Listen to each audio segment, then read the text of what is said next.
Ready? Good evening. It is now 6:01 p.m. I'm calling the study session to order. Study sessions are limited to commission discussions. No public comment is taken. No action or vote will be taken this evening. The study session serves as an opportunity for the commission to dialogue and provide feedback on a proposed item prior to a public hearing.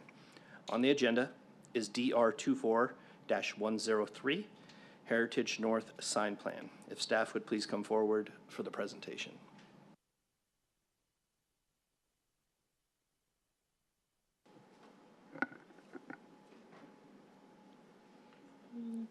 All right, good evening, Commission. The case I have for discussion tonight is going to be for the Heritage North Sign Plan. The site is approximately 9.9 acres and is located at the southwest corner of Gilbert and Juniper. It's zoned Heritage Village Center. A little bit of background on the site. Heritage North was originally approved in 2022 and recently came back before you to modify their phasing plan. The site includes 9 buildings of varying uses and is now before you for the establishment of a heritage sign program. All right, the Heritage District permits 1 roof sign per segment within the district. Segment 1 is from Juniper to the Canal, which is where the building is located.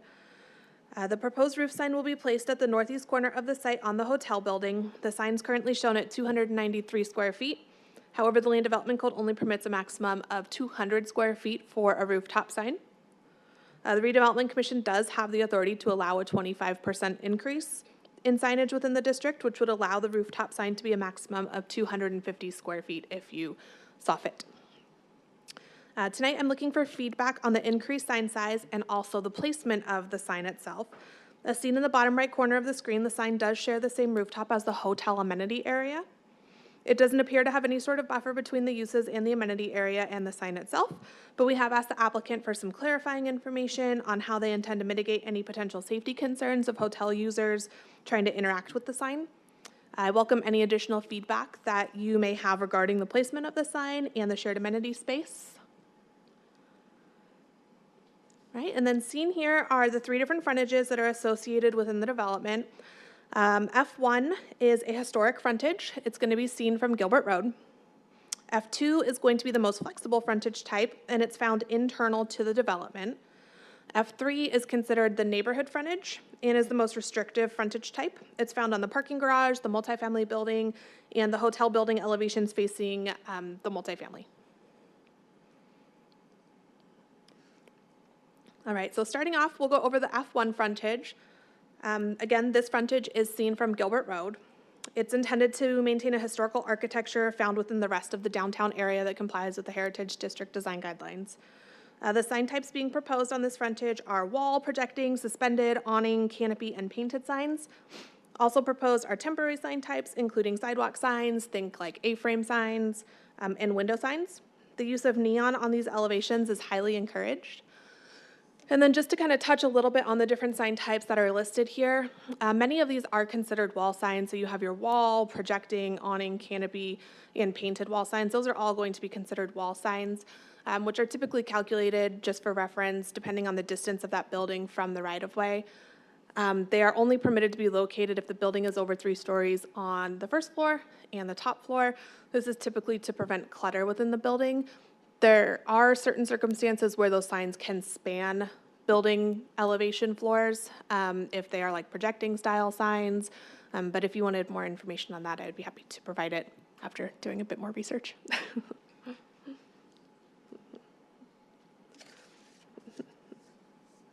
All right, so the next frontage is frontage 2. Again, this is the most flexible frontage. It's intended to include a variety of historic and contemporary style architecture. The sign types proposed for those frontages are the same as for the historic frontage, but for this frontage, it's encouraged that the users provide a unique sign, and the use of traditional facelit pan channel letters is highly discouraged. Right, the last frontage we have is known as the neighborhood frontage. Again, it's the most restrictive. It's found primarily on the multifamily building and the parking garage. The types of signage being proposed are projecting, awning, and canopy signs, as well as sidewalk and window signs.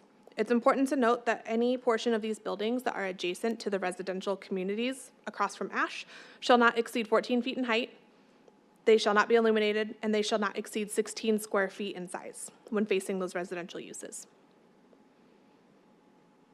All right, and with that, tonight I'm seeking your input again just on any general feedback that you'd like to provide, as well as the rooftop sign. And I am available for any questions if you have them. Thank you for the presentation, Kristen.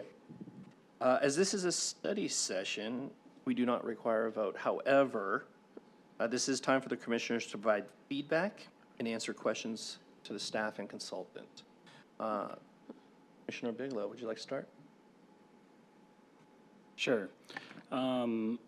Thank you very much for laying out the different types of, I guess, customer-facing views, just with, you know, which ones are going to be seen from Gilbert Road internally and then the neighborhoods. That makes it really easy for us to wrap our minds around kind of the use cases of the signage and just identifying that the ones facing residential, they're not going to be illuminated. Like, that was very helpful, very clear. I appreciate that a lot. As far as the increase on the heritage sign on the hotel, I have zero problem with it being 300 square feet. I know 25% increase, you know, you're pretty much asking for a 32% increase instead. And I think that is the first thing people are going to see entering into the Heritage District. As far as safety and people tampering with it, it said it was like 8 feet, 4-inch clearance to the bottom of it. I don't think anyone's, I don't know. Maybe the X is on it. I don't know if they can engineer it in a way to where it's not climbable, but Okay. Whatever they could do to make it work, I'm all for it. I think it's awesome, and I think it's going to look really good as people are coming into the Heritage District, and it's going to be a landmark. So I think it's exciting. So just to address one point, Chair Kendall, Commissioner Bigelow, we'll have to check with our legal team just to determine if there is any mechanism to give over 25%, but as it stands right now, 25% is the most that I believe you can authorize, so it'd be approximately 250 square feet, just to note that. And it looks like the architect tried to pin it corner to corner. So if they did go down on the size, they would probably just, I'm assuming, bring it closer to the front, which might allow for more visibility. But yeah, if they don't have any problem with it, I don't. Thank you very much. Thank you, Commissioner Bigelow. Commissioner Updike, online, do you have any questions for Kristen? Hi, thank you. Yes, I do have a couple questions. So the requested 293 square feet, is there any visual of what the max allotted 250 square feet would look like? So Chair Kendall, Commissioner Updike, I do not have one, but I could request one if you'd like to see a mock-up and get that over to you. I do not have one this evening, though. Okay, and that's fine. Do we have an understanding of the why we are presented with an option that's so much greater than what's allowed? No. No? I do not have a why. Okay. Well, no, that's fine. You generally, my stance being a rule follower would have appreciated understanding the why to go so much greater than what's allowed. And also the pleasing visual makes it easy to buy into, but I'd still like to then see the visual of, again, what that allowed square footage would have looked like. Especially if we've got some other sign restrictions in this area to prevent clutter, not to imply that this sign looks like clutter, but if we have sign restrictions on buildings facing Gilbert Road, you briefly touched on that in one of your first slides about the second floor and signage restrictions, only having signs available on first floors and top floors. Mm-hmm. It just, maybe previous folks who are invested in the district I just want to make sure that, if we're not allowing signs on second floor because of clutter, we're truly understanding the need to have such a larger sign on a top floor for a new structure. So just general comments, I guess. Thank you. Sure. No, that's great. And I can get some follow-up information for you and get back to you on those questions. Okay, thank you. Thank you, Vice Chair Updike. Kristen, I have a few questions. Centered around this slide here. Do we know what the measurement is for 250 square feet? Because right now we're looking at it 45 by 6 by 6. No. So Chair Kendall, no, I haven't received any sort of resubmittal after this. It just went through first review and wrapped up those comments not too long ago. And then we had them scheduled for study session this evening. Without putting words in the applicant's mouth, I would assume it's waiting to get feedback from the commission this evening. Sure. So I don't have a revamped drawing of what that sign could potentially look like at 250 square feet. I don't know how the dimensions will change. If you do 6 by 40, that's 240 square feet. Okay. So probably close to that. I agree with my fellow commissioners. I think it should be as large as possible, in the safest way possible, because it is the entrance to the district, and I think it becomes a grand entrance. In regards to the sign itself, who maintains that? Is that the tenant or the town? It should be the tenant. Tenant will maintain it, okay. And then, you showed the A-frame signs. I believe that they were number 6, S6, no. S8. I'm sorry, S6 sidewalks. What's the width of that sidewalk? It seems like every business in the Heritage District at this point has some type of A-frame out there, even if they're way in the back. And it's pretty cluttered. So I apologize, I don't have that width off the top of my head. I know that they're required to be a minimum of at least 4 feet, just standard sidewalk lengths. But that wasn't part of the review I completed for the sign program, so I don't have that information, but I'd be happy to get it to you. Okay, I just don't want to run into any ADA or anything like that on there. Can you explain, and Commissioner Updike brought this up, the window sign on the second floor? Does that mean like the decal where it says Anvil Hotel? Is that a window sign? It is. So Chair Kendall, for wall signs, which again encompass wall, projecting, awning, canopy, and painted wall signs, those are all considered a version of a wall sign. They're permanent signs, and the LDC is what they're classified as, and those are only permitted on a building over 3 stories, on the bottom floor and on the top floor. Temporary signs, such as window signs like the Anvil Hotel example you're seeing here, they can be on any of the tenant windows, Okay. just they cannot exceed 25% of the window covering. Understood. I just didn't want a tenant on the second floor to say, I'm not going to rent this because I can't advertise my. Yeah, so they do have an opportunity for the window signs, and even the A-frame signs, they could place that out front as well, but they just wouldn't be eligible to have permanent wall-mounted signs. Perfect. That is all my questions. Commissioner Bigelow, anything spark in you? Yeah, I'm trying to look up the technical term for it. But what I think would be very helpful would be to have like a bird's eye view rendering, as we can see here on the left, just facing down. If we could have a perspective angle of somebody on the sidewalk in front of the hotel and how far back they would have to stand to get a full picture of the sign. Are you looking for like a line of sight study? Line of sight study, that is exactly it. That would be very helpful. Okay, I can request that. I'm still, I don't know where the 200 square feet came up with and if there was a specific reason or if it was just kind of a number.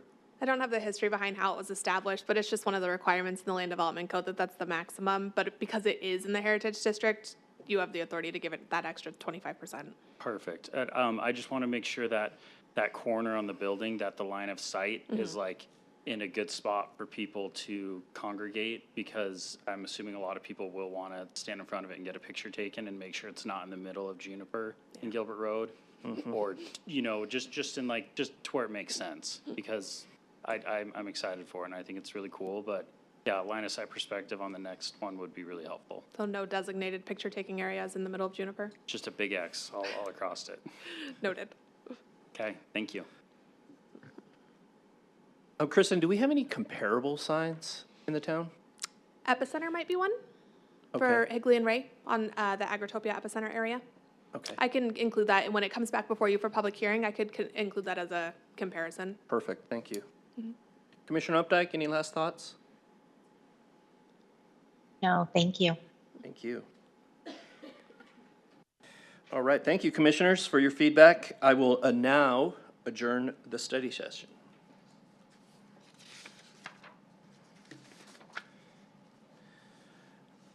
It is now 6:16, and I'm calling the regular meeting to order. If staff would please take roll call. Chair Kendall, Here. Vice Chair Updike, Here. Commissioner Baugh, Here. Commissioner Bigelow, Here. Commissioner Clausen. Mr. Chairman, we have a quorum. Thank you. At this time, members of the public may comment on matters not on the agenda. The Commission's response is limited to responding to criticism, asking staff to review a matter commented upon, or asking that a matter be put on a future agenda. Are there any communications from citizens at this time? Mr. Chairman, I have no requests for communications from citizens at this time. Thank you, Amanda. We will now move into administrative items. Consider approval for minutes for the regular meeting held on October 16th, 2024. Are there any edits the commission wishes to make? I'm ready to make a motion to approve the minutes. Thank you, Commissioner Baugh. Do I have a second? I second that motion. Perfect. We have a motion. If the commission would please vote. I vote to approve the minutes as well. Thank you, Vice Chair Updike.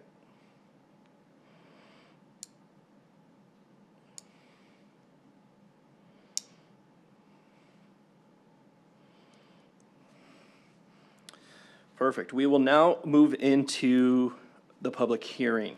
Mr. Chairman, can you state if that passed? Yes, the minutes from last meeting on October 16th, 2024 have passed. Thank you. We'll now move into public hearing. Items will be heard at one public hearing, at which time wishing to comment on a public item may do so. Comments will be heard from those in support or opposition to an item. In order to comment on a public hearing item, you must fill out a public comment form indicating the number on which you wish to be heard. Once the hearing is closed, there will be no further public comment unless requested by a member of the commission. After the public hearing, the commission may act on all items not requiring additional staff, public, or commission comment with a single vote.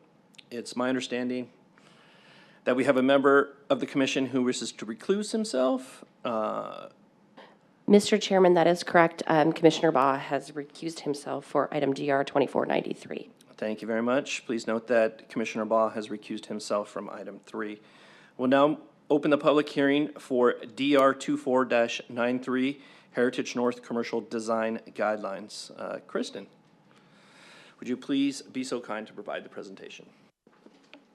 Long time no see. Hello. Good evening again. The case I have for you tonight for public hearing is going to be for the establishment of some commercial design guidelines for the Heritage North development. You'll probably get a slight sense of deja vu with this presentation. Some of the slides are pretty similar. Again, the site is approximately 9.9 acres. It's located on the southwest corner of Gilbert and Juniper, and it is zoned Heritage Village Center.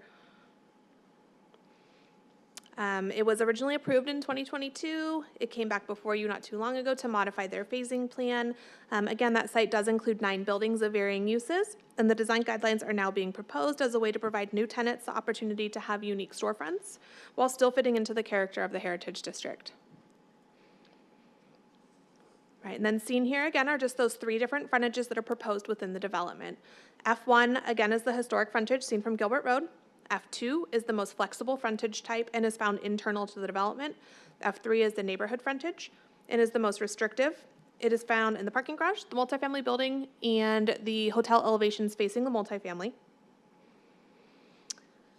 Right, seen here are some example images of the types of elevations that could be seen on the historic F1 frontage. These are just conceptual and are not actual planned tenant frontages. Again, this is seen from Gilbert Road. It's intended to maintain a historical architecture building upon the early 20th century Main Street Americana theme. Traditional aluminum storefronts are prohibited, and national chains may not utilize their prototype chain storefronts. Anything located along this frontage should be customized. The F2 frontage is known as the Common Core frontage and is the most flexible. It's located internal to the development and is intended to include a blend of historical architecture and contemporary architecture. These frontages will allow a broader diversity of storefront designs than are permitted in other areas of the development. Again, these are just some conceptual images of what could potentially go here. Right, the F3 frontage is known as the neighborhood frontage. It's the most restrictive and is found primarily on that multifamily building, the parking garage, and the hotel facing the multifamily. Custom storefronts along this frontage type are prohibited, and they should adhere to the designs approved within the design review for Heritage North. New awnings, canopies, and patios for outdoor sales or dining are not permitted along these elevations. In addition, new lighting is discouraged. Essentially, these storefronts should adhere to the approved design review examples for those elevations.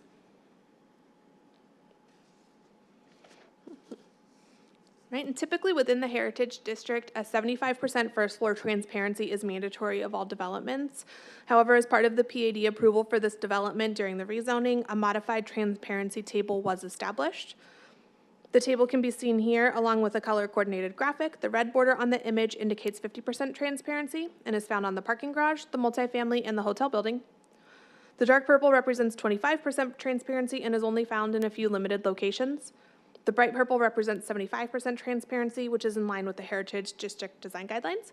I just wanted to bring this to your attention in case you had questions on why the transparency was modified from what the Heritage District permits.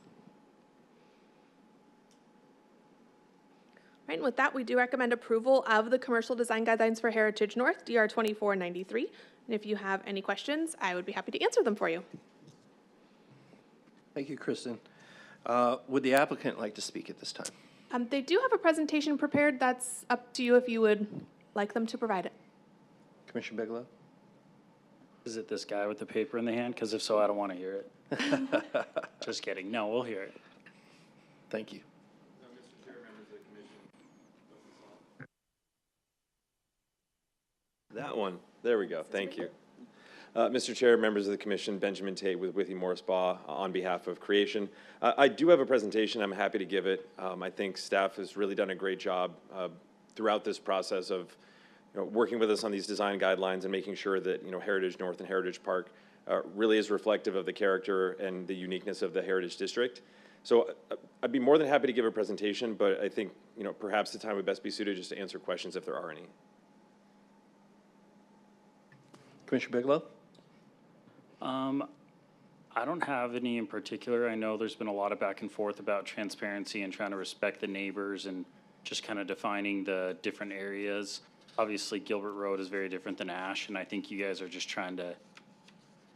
you're trying to build a product that can accommodate people, work, an environment that's a mixed use, and you're just doing the best you can to kind of achieve that. I'm not a professional in what is the wrong or right answer. I just think that if residential units are on the bottom floor, they shouldn't have 75% transparency. So, either way, I don't have any questions in particular. I think I just want to see the project move forward just as you guys do, but I would still love to see the presentation. Thank you, Commissioner Bigelow. Vice Chair Updike, do you have any questions for the applicant? I don't have any questions. I do appreciate how we're trying to provide some kind of clear guidance for future tenants in these structures. So, but no questions. Thank you. Thank you, Vice Chair Updike. I have a question. It's probably more for Kristen. You use the term custom build within the storefront, and I understand no corporate type of entities. How custom are they, and will they come back to this commission for approval of that storefront? Sure. So Chair Kendall, they will likely not come back before you for approval. The way we anticipate the process working is similar to how a residential home is constructed within the Heritage District. If it doesn't fall within those design guidelines, then it potentially comes back to you for assessment. We would imagine that during a TI permit application, that a planner would just be added to that review process to make sure that it complies with design guidelines that go through. So it would not come back through planning or before you unless there were concerns. Perfect, thank you. I have nothing further. Thank you.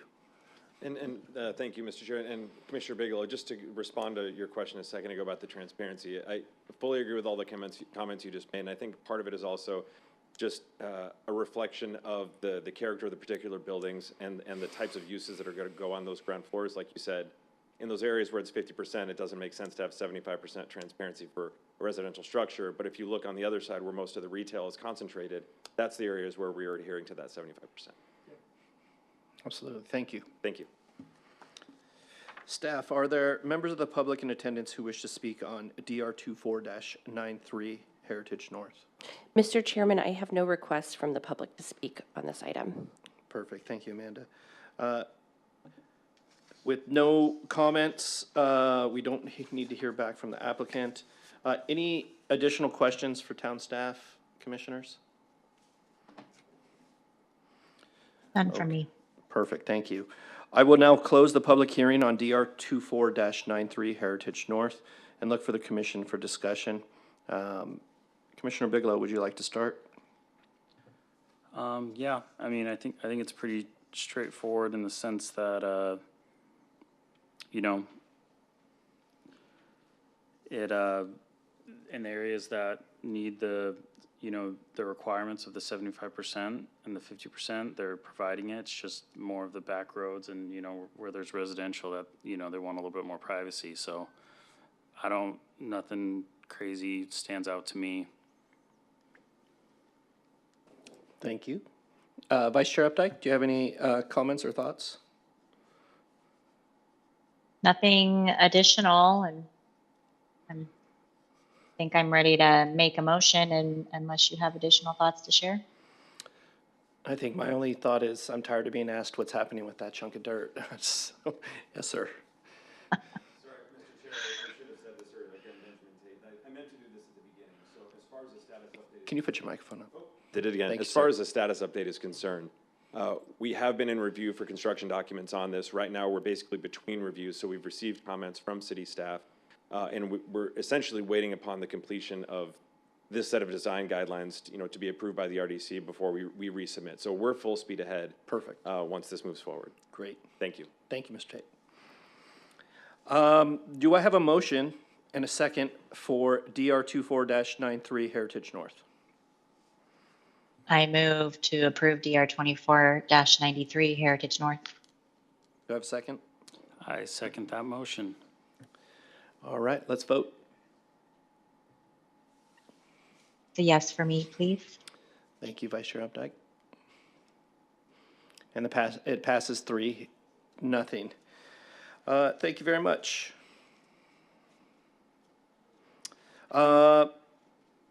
Report from Chair. I have no updated information to report. Commissioners, do you have any update that you'd like to share with the commission? No? Hearing Yes. none? Commissioner Baugh, thank you. It seems the Burgess house may still stay in Gilbert a little longer. Yes. I don't know if I want to say the reason why, but that's enough to add for this meeting today. I think as investigations and litigations go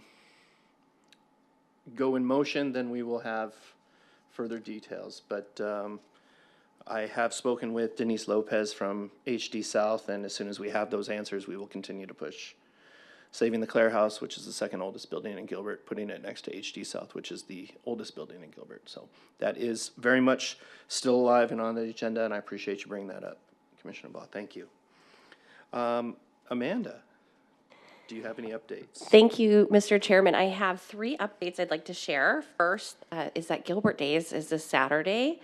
November 23rd. So Gilbert Road will be closed from 5 a.m. to 11 a.m. The parade step off and its start is at 9:30, and it's anticipated to end at 11. Parking is available throughout the district in the free locations, and there is a map located online at gilbertaz.gov/heritage district underneath the parking tab. So be sure to arrive early and secure a spot for the parade. Secondly, we would love it if you would all join us for the Heritage District Meetup. That's in partnership with the Gilbert Chamber. That will take place on Tuesday, December 3rd from 1:30 p.m. to 3. It's a free event. It'll happen at HD South, home of the Gilbert Museum, and will serve as an opportunity to learn more about the happenings in the Heritage District and connect with other professionals working within or around the HD. Registration is on the Chamber's website, and that is gilbertaz.com. Not .gov, .com. And then finally, after nearly a year of renovations, we're thrilled to announce that the Water Tower grand reopening will take place just in time for the holidays. So you can join us for the beloved Gilbert Water Tower lighting on December 16th from 6 to 8:30 p.m. And you'll see the newly transformed plaza, and there'll be plenty of activities for the kids and families. So love to see you all there. Very exciting. Thank you very much. I'll take a motion to adjourn. Motion to adjourn. I have a second. I will second that. Let's vote. Approve for me, please. Thank you. And we are adjourned at 4-0. Thank you. It is now 6:32. The Redevelopment Commission meeting is adjourned. Thank you. Bro.